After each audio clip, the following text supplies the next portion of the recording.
right, everyone, welcome back to another episode of Motivation and Nat. I am Natalie, I'm your host, and today I am super excited to be joined by Shauna Berry, who is someone who has been through a lot in the last few years that I closely identify with. So let me just set us up and then I'm going to have Shauna introduce herself. But today's episode, we're going to get into pulling the curtain back a little bit from what it was like to be a federal employee and a federal leader during a lot of change. And when I say that, it doesn't mean just the last 6 months, it means the last 6 years, to be quite honest, of what we've been through and experienced, and even a little more so than that. And probably busting a few myths, probably being a little bit more honest than you might hear a lot of people be about this process. But keep in mind, Shauna and I are officially, at the time of publishing this episode, off of the federal payroll. So we are no longer federal employees. We are speaking about our experiences, and much of what we talk about from a legal law standpoint, some of the changes that we saw and watched are all out there for you to Google. So do know the one thing about the federal sector is you can find a lot of it out there just through an easy search. And if you know how to read law, if you know how to get into that piece, you can tease it all apart there. So again, super excited, Shauna, as a veteran, as a just dedicated person to this. I'm thrilled that you were, reached out when I said, hey, anyone want to come and talk about their experience or the grief that we've all been going through with this process? And you raised your hand. We had a great kind of pre-chat on everything. And I think this will be a really eye-opening conversation. So Shauna, I want to kick it to you. Tell us a little bit about you before we get into kind of the crux of what we've seen, what we've gone through, and where we're going in the future. Thank you so much for having me on. My name is Shauna Berry. Born and raised in the Virgin Islands, which a lot of people don't know about me. Um, I decided at 19 years old that I was going to leave the beach and trade in the sand and the water for the Army uniform. So I served in the Army for 3 years as a military police officer. My career ended a little bit sooner than I would want it to because I was medically retired due to an injury while serving. And when I got out of the military, I really didn't know what I was going to do next. But what I did know was that I wanted to continue to serve and be there for the people that I served with and my brothers and sisters that maybe I've never met before that also wore the uniform. And that is what kind of catapulted my career into the VA. So I started off doing claims processing for disabled veterans at the Department of Veterans Affairs. And then I decided that I wanted to kind of take my career to the next level. And the leadership at the time was very inspirational. And I decided to go work in the executive director's office, where I served as the change management agent, the training manager, and then ultimately HR. And that's kind of where my story takes a new chapter. I didn't plan to go into HR. We had just gotten hit with this hiring initiative that we had to make miracles happen overnight, and our HR person literally left, and we only had one. So they were like, "Who else knows what's going on more than me?" So I was asked to step into the role temporarily, which then became permanent, which then became massive growth under PACT Act. And ultimately led me into a leadership role as the HR division chief for the office, the Chicago VA regional office. And first off, whole separate convo we'll have about the Virgin Islands later on. Love that little nugget. But I think, and I also worked for the VA, so we'll focus on the VA as kind of our knowledge area here. But uh, what people, I know they know because they hear it a lot, is the number of veterans that work in the industry that also is serving them when it comes to this agency. Mhm. And so having you to share kind of that kind of extra tie to the mission. I'm not a veteran. I'm a child of a peacetime military officer, but did not see the combat, did not, he never got services at the VA. My grandparents did, but he did not.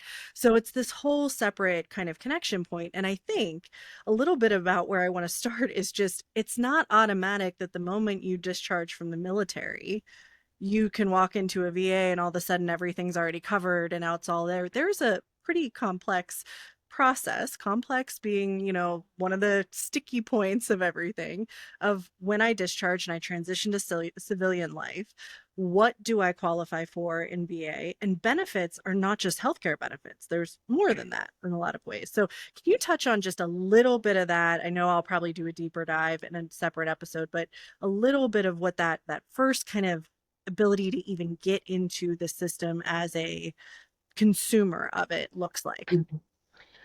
Well, I will say that I was very fortunate because of the reason that I was medically retired. They kind of forced me into, they kind of like kicked me right into the VA, and it was part of my out processing. So I was very fortunate. But I think that the first time that I realized that this wasn't just I was lucky, or like this was automatic, was my spouse was in Iraq serving, and when she got home, she was stop loss, so her contract was extended in Iraq.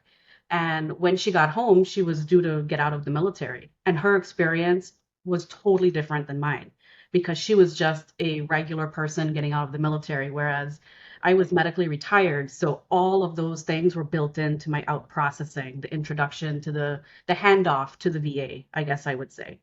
And when I realized that in her case, as a normal person getting out healthy and, lucky to just be coming home from a war zone, it was so different.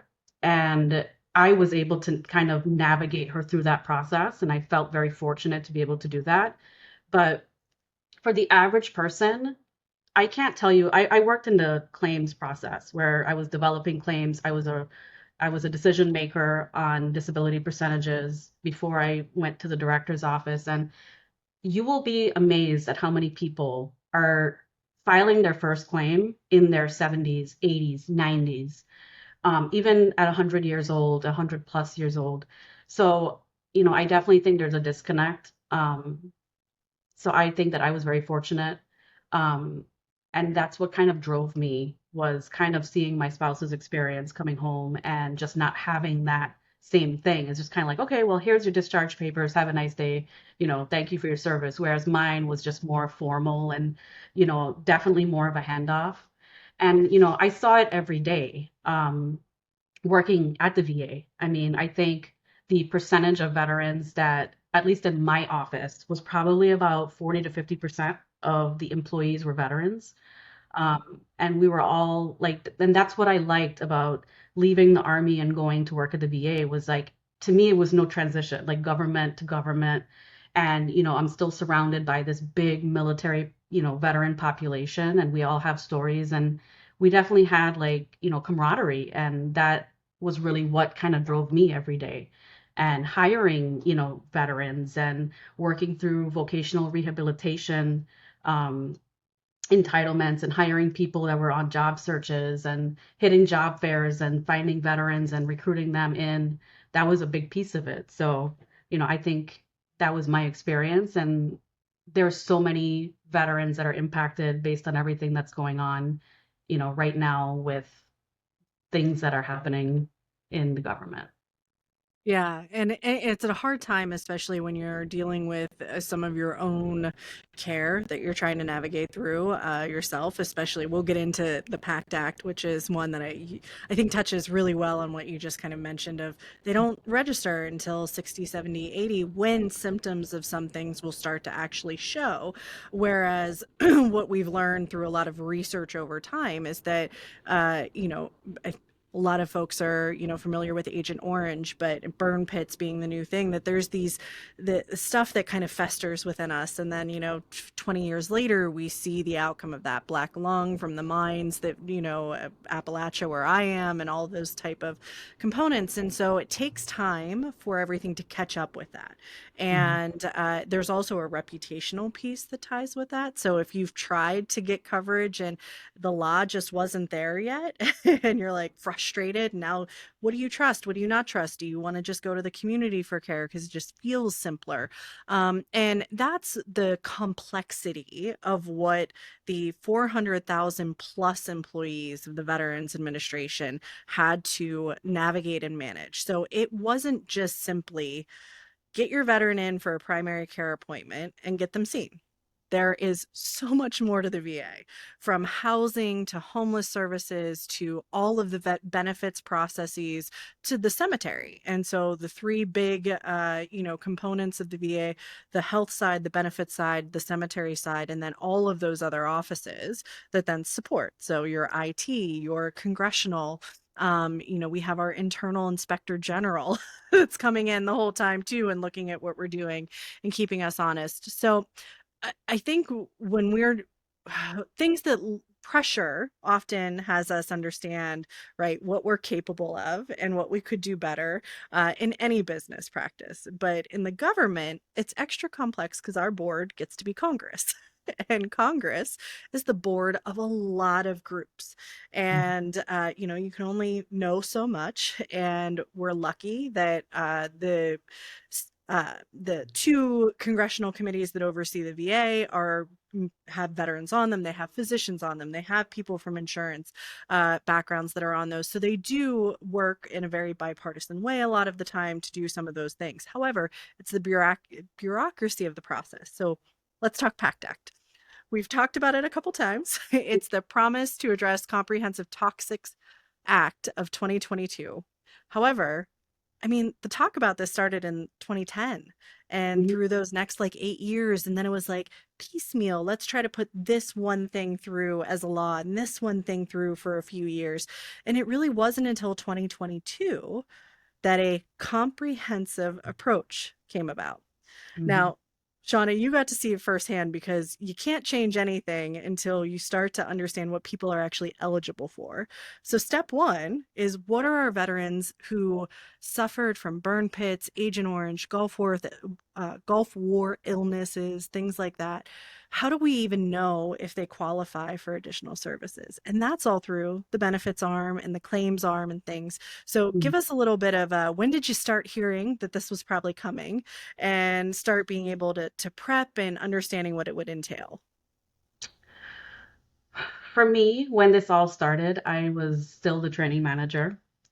So I was just sitting in on like a lot of high level meetings where, it would be talked about, but it didn't directly affect me except for when people would onboard and then training would come into play. Um, but when our HR person left and they were like, what are we going to do? We just got increased in size by 50 people. We need to hire them like tomorrow. So who knows anything about what's going on in the director's office? Okay, Shauna, let's just, here's the HR office, close the door and let us know when everyone's good to go. So that was kind of my experience with it as far as like the buildup of what I knew. It really wasn't something that I understood until I was actually in the HR seat, that this was bigger than I thought I understood. And obviously, like, I'm keeping up with what's going on in the news and what's going on with the VA, but it really didn't impact me directly until like all eyes on HR. How do we make a miracle overnight? There's only one of you at the time, which was me, and what's going to happen next. But really and truly, the PACT Act was it's basically the new Agent Orange. There's all these benefits that people are entitled to, disability compensation benefits. There's all these presumptives, and I encourage anyone that is interested in looking into it further. There's a lot of service organizations. There's local state service organizations that provide free services, but there's also nonprofit organizations as well that will help you sort of navigate the system. So I definitely think that if you're a veteran or if you know of a veteran that's listening, to encourage them to get some representation. Be careful though, because there's a lot of people that will take advantage of you and try to get like, some money from if you're entitled to any benefits, they'll try to get some kickbacks from if any money is received from you. But there's definitely, every regional office has nonprofit service orgs, and there's also state service organizations that don't charge a fee for entitlement. But my experience with it really on the inside of the VA didn't really hit me until I was in the HR seat. And that's when my whole world changed literally in 2022. Yeah, and not only that, but just before this, we had the Mission Act, which, of course, Senator John McCain highly involved in a huge expansion to access to care in the community and the way that that can be managed. And they were still navigating that, I think, at our departure. But then so you've got that, and now on top of that, we're going to expand what people qualify for. So in the past, these veterans weren't eligible to receive this care either in the VA or for the VA to pay for it if it was in the community because it wasn't deemed as what we call service connected. Again, you mentioned it. Probably people are going to want to Google and look up what a lot of this means. Because it again complex, hard to get through.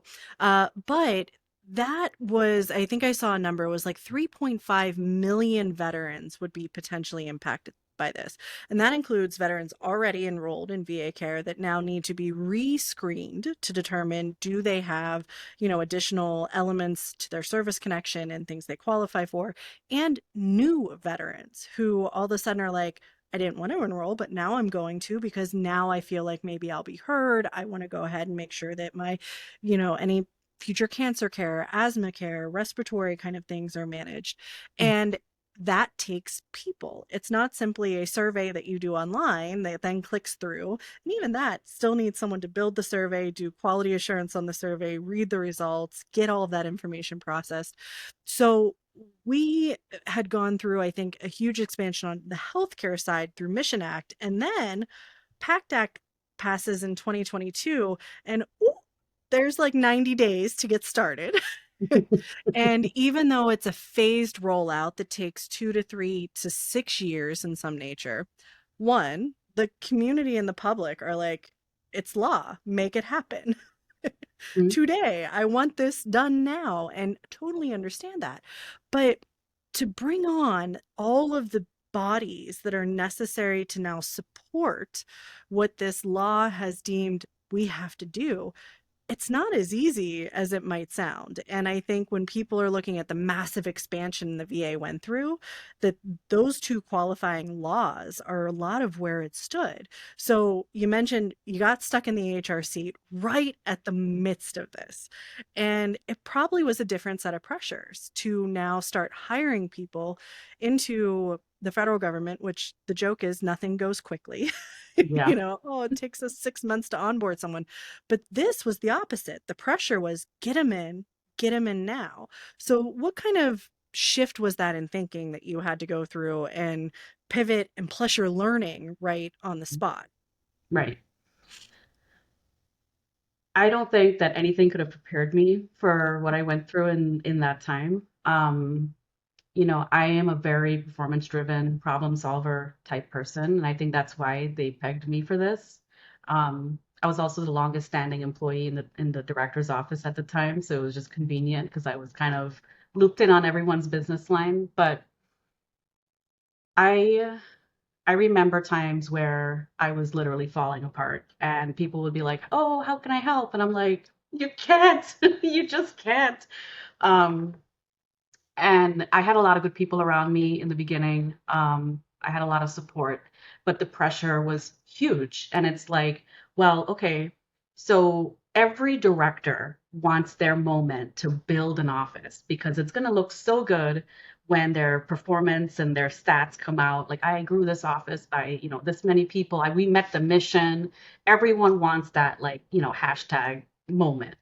And everyone's just like, well, we knew you could do it and we provided you everything you asked for. So can we get these 50 people on by like the beginning of next month? And it's like, I'm not the sole person in charge of this, right? It takes the person that's being offered the position to timely respond. It takes all these other entities. There's a background check, right? That's not done by me, like, so it really just took digging in, which is something that I tend to do. I'm super like detail oriented, and that's just me. And, at the time, I just kind of gave up everything around me, family, friends, fitness, well being, health. And I was like, I got to get this done because if I go to one more Monday management meeting and I don't have the results that is being asked of me, like, I just can't face it. And so that's what I did. I just dig my heels in. I was working 16 hours a day, weekends, holidays, birthdays, Christmas. Like that's what I was doing to just kind of keep my head above water until I got more staffing in HR. Because remember, I'm a one person team at the time, but because of the growth in the office, we eventually ended up with an entire department. But we talked about this a lot, and it's like, well, we need 200 claims processors. And then after we provide you with those claims processors, then in 3 months, we'll give you an additional set of management. We'll allow you to hire managers and we'll allow you to hire HR. And it's like, well, that's nice, but we needed them before we hired those 200 people, right? So it was just very disjointed. And I would have done a lot of things differently had I had, the platform to do so. But Yeah, and what you bring up, and it's great, and I think, I've not heard any federal employee, by the way, that says everything was perfect at yeah. some point in time in the government. We've all been like, it's broken. Like there are definitely some things that need to be fixed, and it's not because of the layer of law that's been put into place over time. One of my old colleagues used to say we put a lot of coats in the closet and we never take any out, so the closet's busting because it's just law after law after law after law. And then, executive order after executive order. And then, oh, we did pull something out, but in it, it broke the whole closet rack. So now everything's on the floor and you're trying to pick it up. And, but it's not meant to be an agile agency in a lot of ways. We love change management. We love high reliability. We love all those kind of buzzwords, but the ability to just up and change is tough, especially when you've got a very heavy, up until a few months ago, union presence that you have to navigate through with employees who are in that. And then, same thing, COVID's happening during half of this. So you've moved a lot of employees remote. Your 16 hours a day were remote, though, I'm guessing, right? That's what mine were like. Yeah, I mean, Split. except on most onboarding weeks, but yeah, I mean, we were working from home like throughout the office. HR was a little bit different because we were hiring nonstop, but Mhm. throughout the office, we were at 4 days at home, 1 day in the office. I mean, we could literally work from anywhere Right. in the VBA because we're working, I could be at home as a claims processor working on a claim for someone in New York, Oklahoma, Florida, Chicago. It doesn't matter where I'm at. And that's just the way the system was set up because work from home was the new thing. So yeah, a lot of those times I was working from home. And that was the only reason I was able to work 16 hours because otherwise, I'm in the Chicago suburbs. Like I have a commute that's crazy and yeah. Yeah, and I think a lot of people don't realize that over the last few years, there were probably more hours by the employees that were there and remote being put in. You logged in on a weekend to catch up on some stuff or get ahead, and you could because all your whole setup was there nearby. Hmm. And when we pivoted back to return to office, I had staff that said, I don't bring my computer home anymore. I'm not allowed. I'm not supposed to. And all of a sudden, and they took it hard because they were like, I'm not going to be performing at the same level that I did before. Yeah. And so it was this kind of mental conflict that they went through, and now we're truly understanding how many people did you actually need to do some of that work over the last few years, because a lot of folks were doing more than 40 hours. And I think the feds get a poor rap for being, oh, you sign off at the end of your 40 hours. And I'm like, there's a lot of us that don't. And a lot of us that don't pitch a fit about should we have comp time or should we get this or that, especially if you're not hands on in a hospital, in a benefits office, those Hmm. components.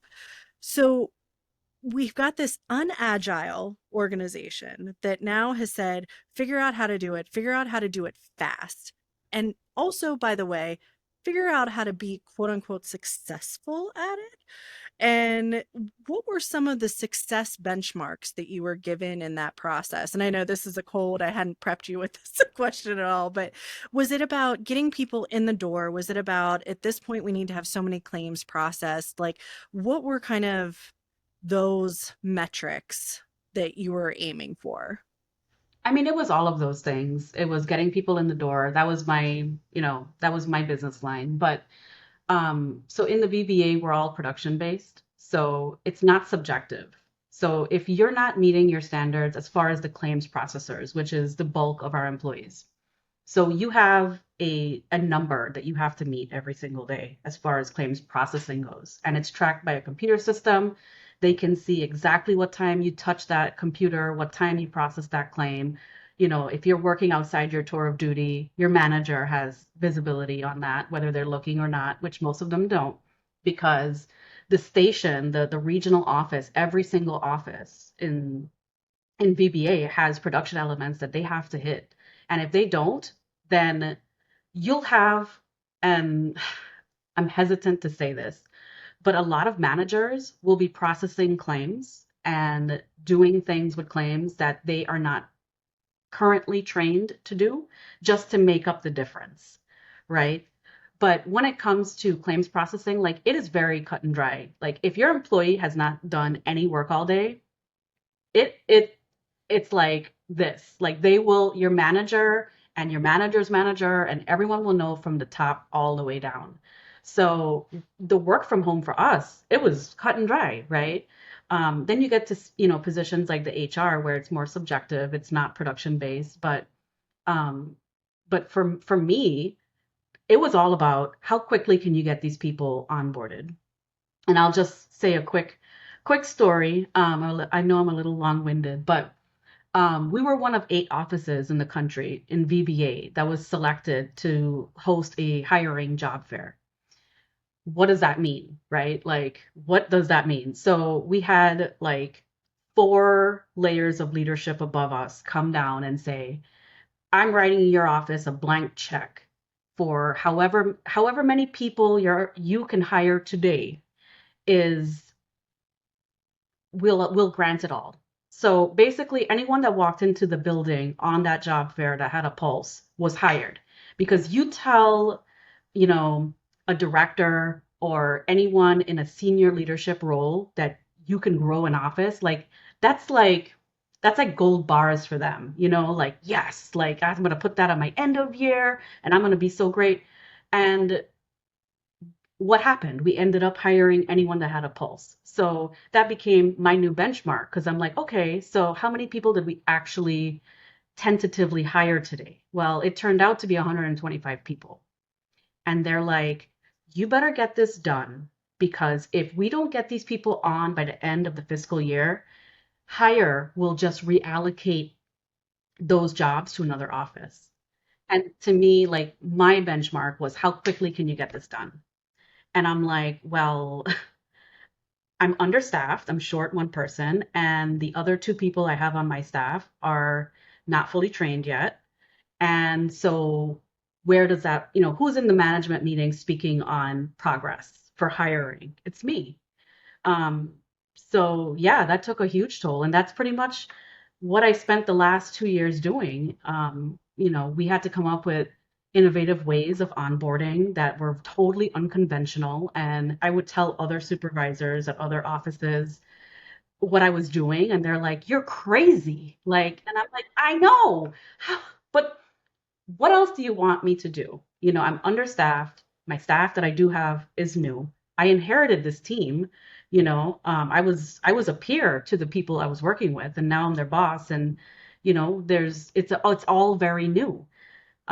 So I had to do what I had to do, and I don't regret any of it. We onboarded those 125 people in 6 pay periods. Okay. And I'm talking like 50 people at a time, 30, 20 every 2 weeks. And they all got onboarded, but that was kind of what everyone was the ticker was hiring, hiring, hiring. How quickly can you get this done?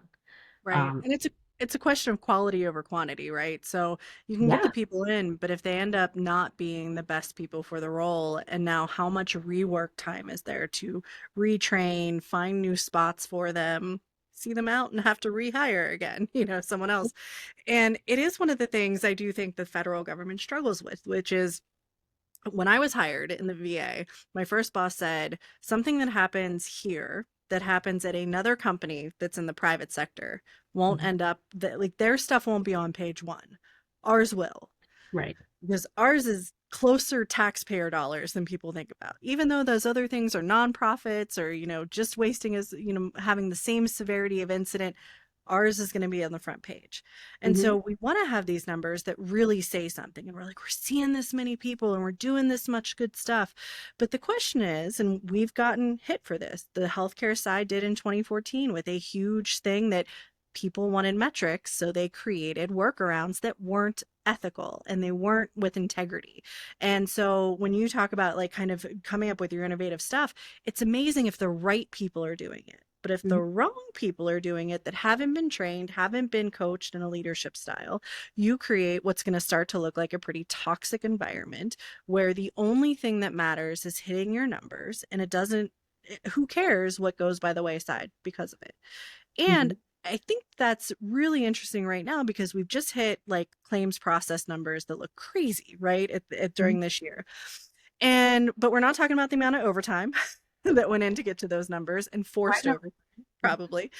And just the fact that those people, a lot of the cases doing that work, were hired on during this hiring blitz. So at Yeah. the same time, we're saying stop hiring. Stop. You don't need anyone else. We're going to cut all the bureaucracy. We're going to cut layers. The VA has gotten so bloated.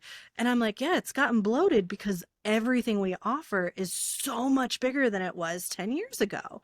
Right. You can't, and you could do it with the same number of people back then if you actually stopped and looked at all the processes and you stopped doing things you didn't have to do anymore. I mean, I can look at you. I know you had as much paperwork as I did some days that you were like, why is this something I have to figure out how to transport into PDF, put a Hmm. signature line on it, get it signed, resave it 15 times, upload it here when it could just be an e-signature in some software somewhere. Like, so when I think of AI, like You're that. giving me trauma, please.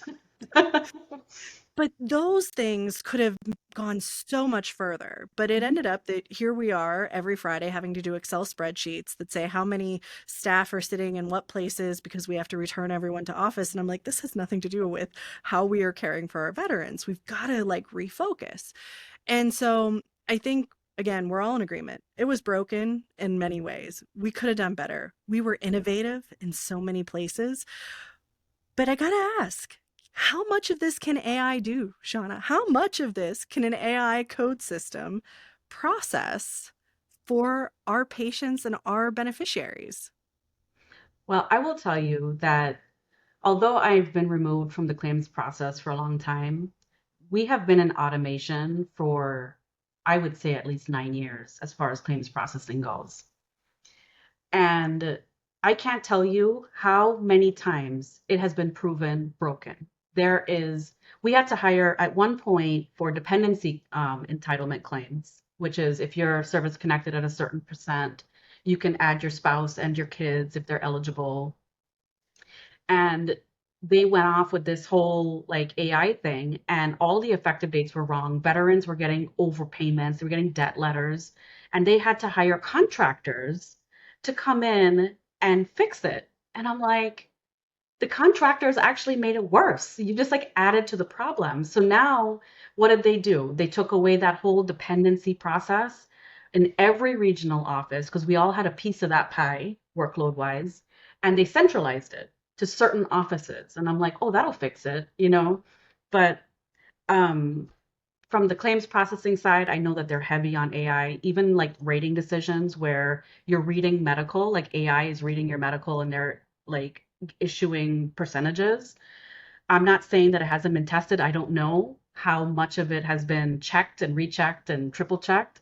But from at least from my side of the house with AI in HR, it's human resources for a reason. It takes a human, right? Every case is different, especially with veterans and their benefits too.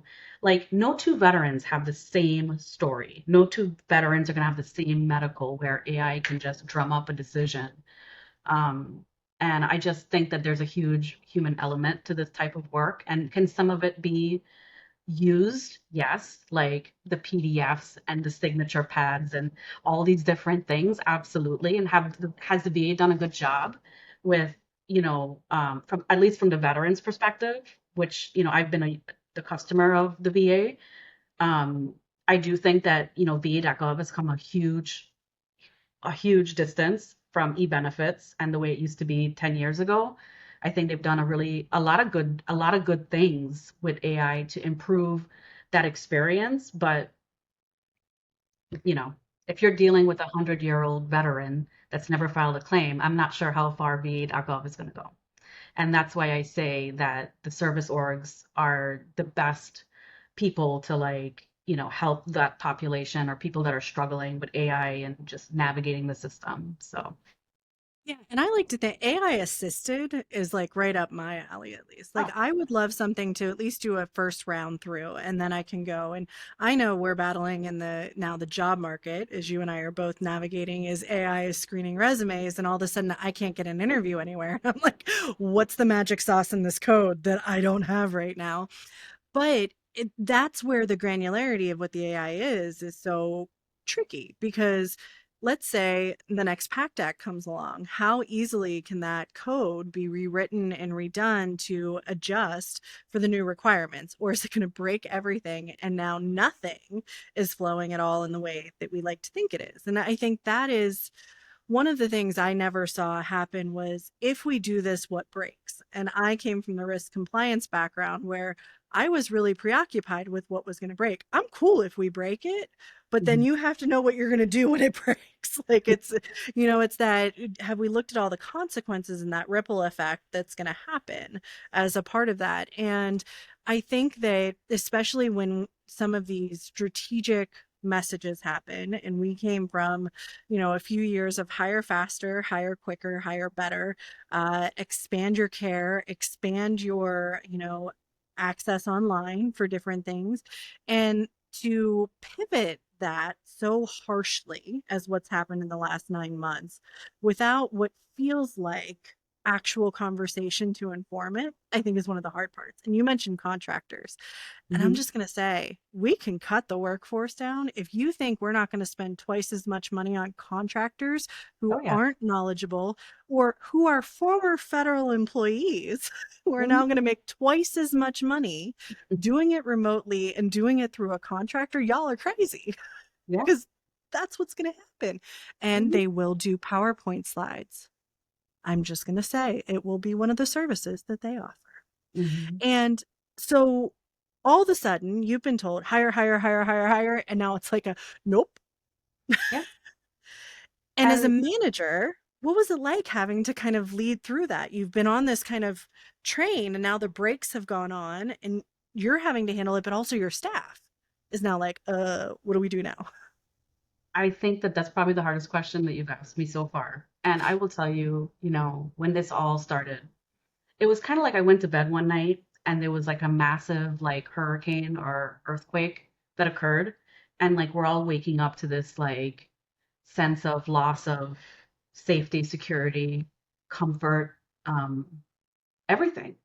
And, not only was I the HR supervisor with a staff, but I'm also part of the director's office staff, right? So there's MAs, there's the executive assistant, there's a training manager, and everyone is looking to each other like, do you know anything? Have you heard anything? Were you in this meeting? What did they say? Like, can you share anything? And the honest to God truth is, I ended up feeling at some point like I went to my executive director and I said, I need to know.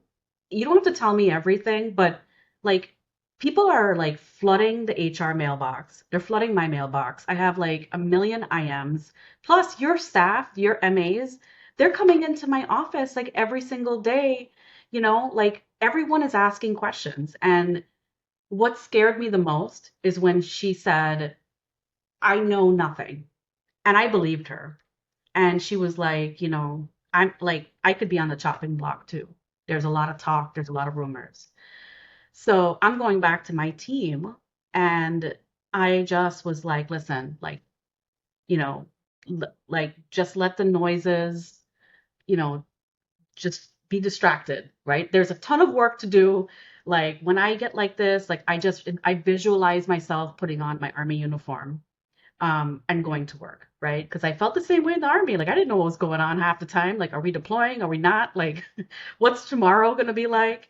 And I just had this like visualization of like putting on my military uniform and just dealing with what was in front of me at the time. Um, And that wasn't good enough.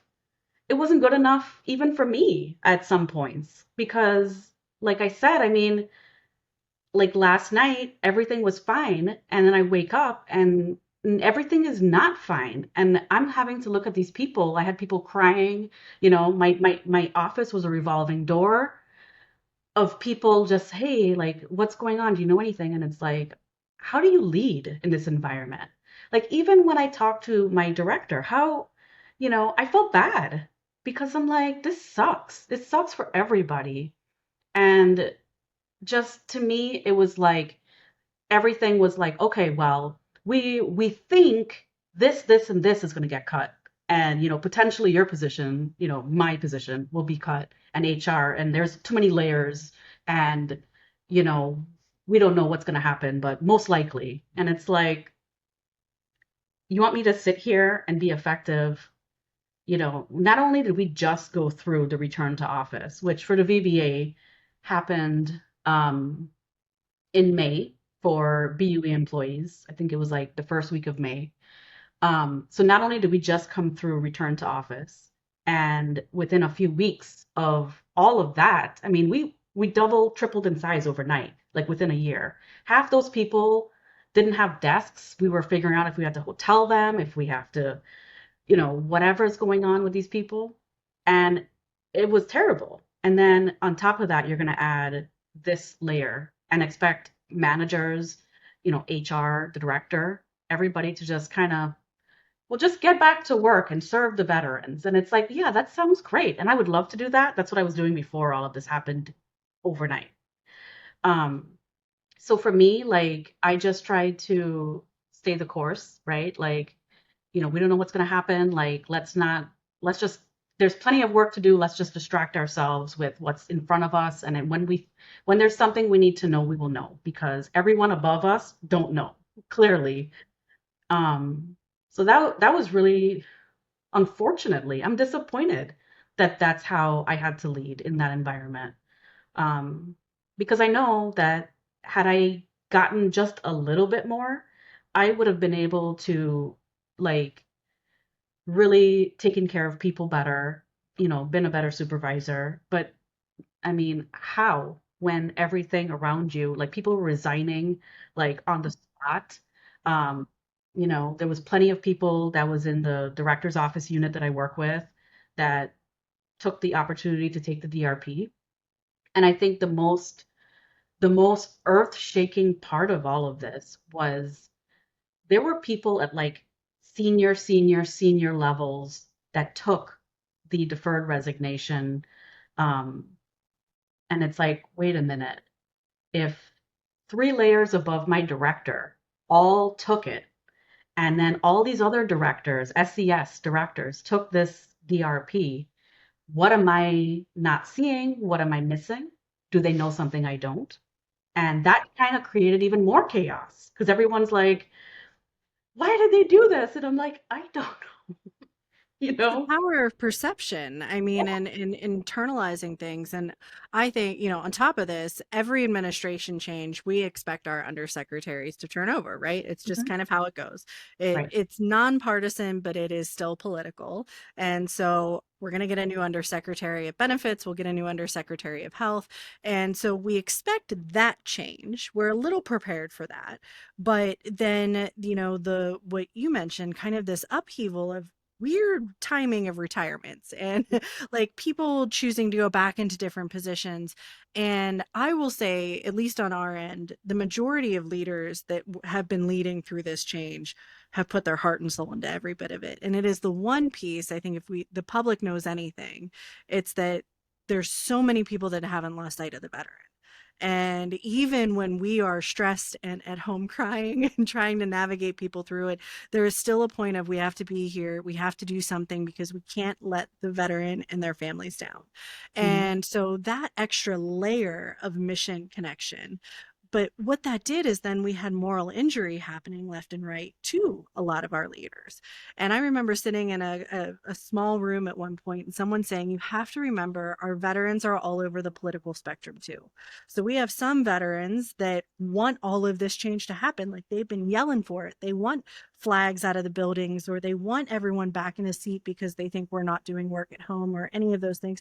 And you've got others who are like, no, everything's been great in my care. Like, why are you messing with it?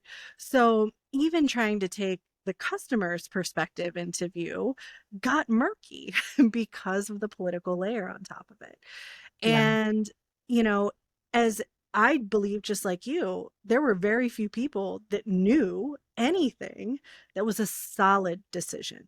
There was Mhm. so much talk and so many rumors that it got to the point where you just didn't know what was true anymore unless you heard it directly. And even then, if it went through more than one person, the game of telephone was so strong Right. that you just couldn't do it. And like you, I took a pretty significant leadership role right in January. Don't ask me how that happened. I knew what I was doing, but I did it. Mhm. And I had to learn real time in that process, like you did. Like, eventually, you have to close the door. You can't have an open door policy because you have to protect your Yeah. peace or you can't help anyone else. I would have to tell people no emails and no IMs on weekends. And it's going Mhm. to start with me. I am signing off with my end of week email to you all. Do not message me again until Monday because we weren't in a life saving position. And I think that's also really hard as employees to think about. I'm not working in the ER. And if I don't answer an email on a Sunday, it doesn't prevent a veteran from getting the care they need on Monday. Yeah. And then people go, well, does that mean I'm going to get fired? Does that mean I'm going to get cut? Because, like, I'm not that important anymore. So it was a whole exercise in humanism, I think, more than anything. Yeah. And, I'd love to ask, just as a veteran who was going through it at the same time, I had veteran staff who took significant time and had to take FMLA. They had to step away. They, were very much, I had one who said, this is worse than when I was in the battlefield. I agree. Right. And so, I mean, did you find it harder or easier to navigate the support for your staff in that nature? So, like, as someone that maybe was experiencing it similar to how they were, did that help you, or did it, like, was that more difficult to then step away because you're like, oh God, I know what you're going through. I'm feeling it too in the same fashion. I think I had a lot of changeover in staff because people got burnt out and they took other opportunities. So I was really always short.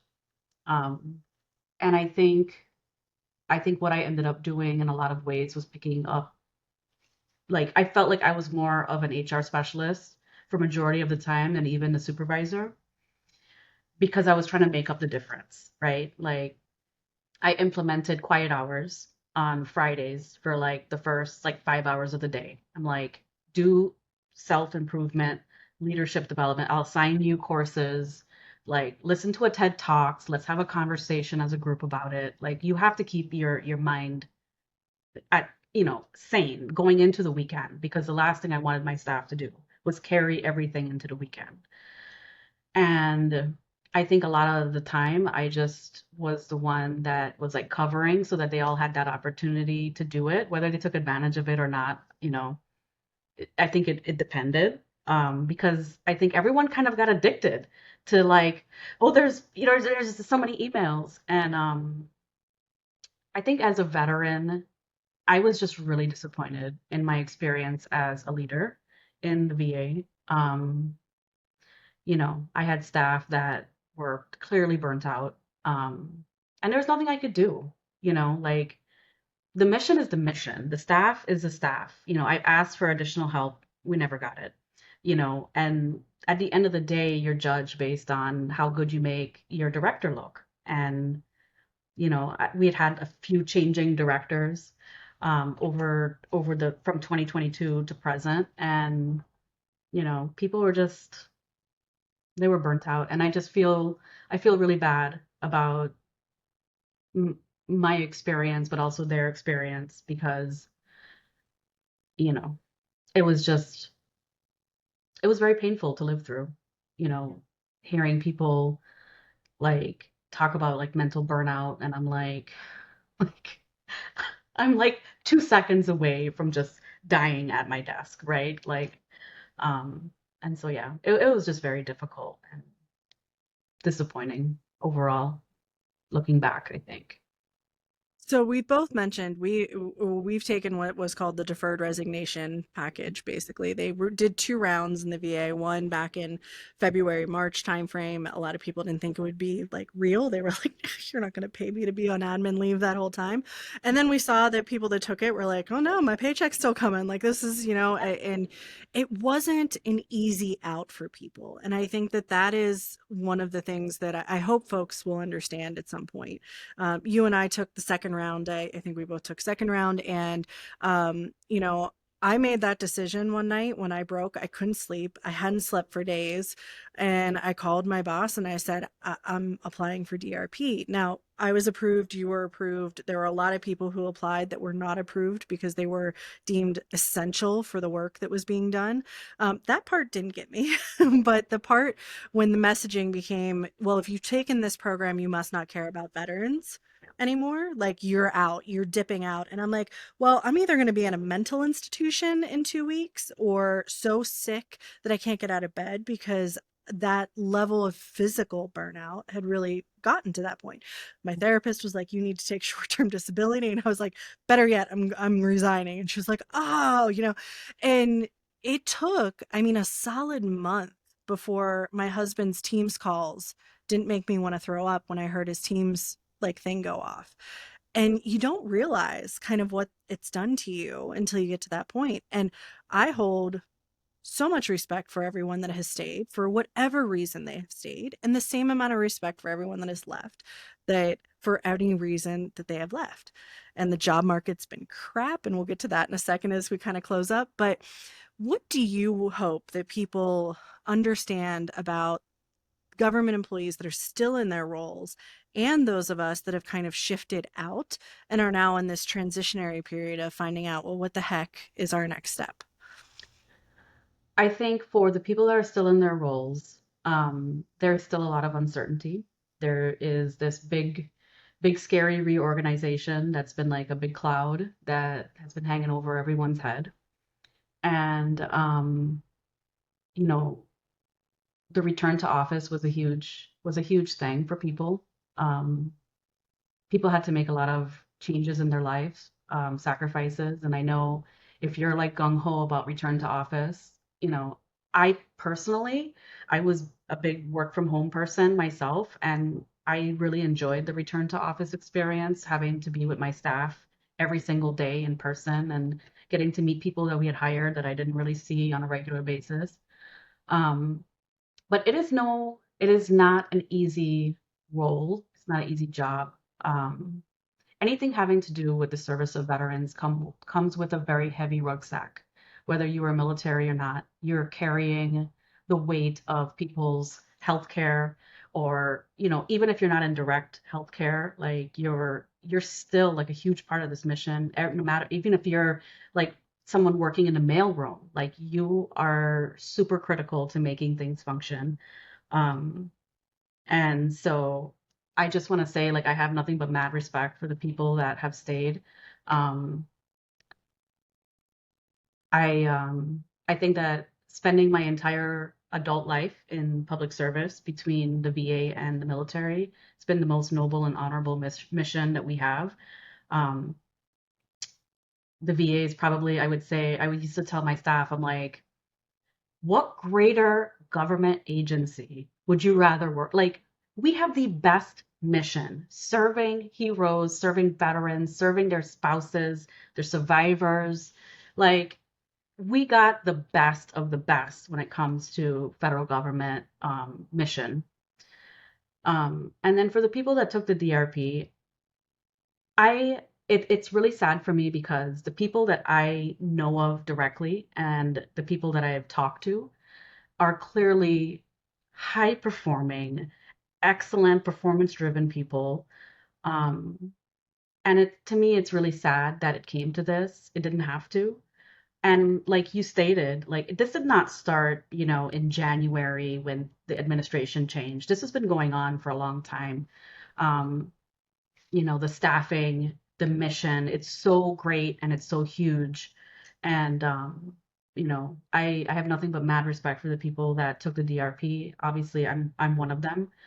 I went through a very long period, probably like the first month of just kind of like, I remember when I came home from turning in my equipment, I had I put my work bag by the dining room table, and every single day for like 3 weeks, I stopped and I went to reach in my bag to check my government phone, to check my email, to check my IMs, because that was my habit, right? Like if I was on leave, if it was Sunday, Monday, any single day, could be Thanksgiving, and I'm like, hiding from my spouse, checking my work phone.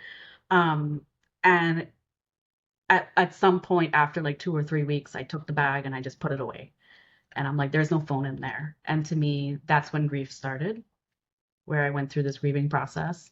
And a lot of people that I talked to have kind of gone through similar. And then I got angry, and then I went through grief again. And now I've reached that point where like it's time to heal. Um, so I hope that everyone that took the DRP just allows their emotions to kind of let let it come out.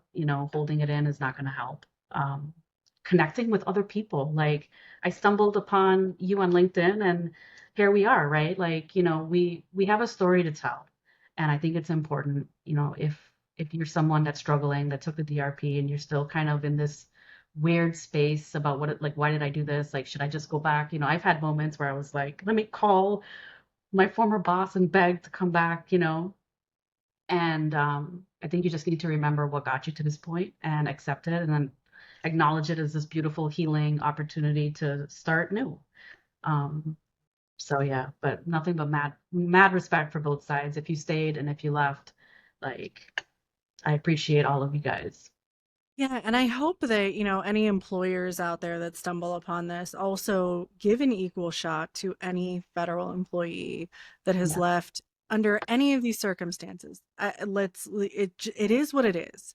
You now have an available human to do a job that they are in many cases overly qualified for because they have gone through it. They've talked to Congress, they've talked to, oversight bodies, they've navigated being direct contact with the clients on a lot of cases, they've worked with contractors.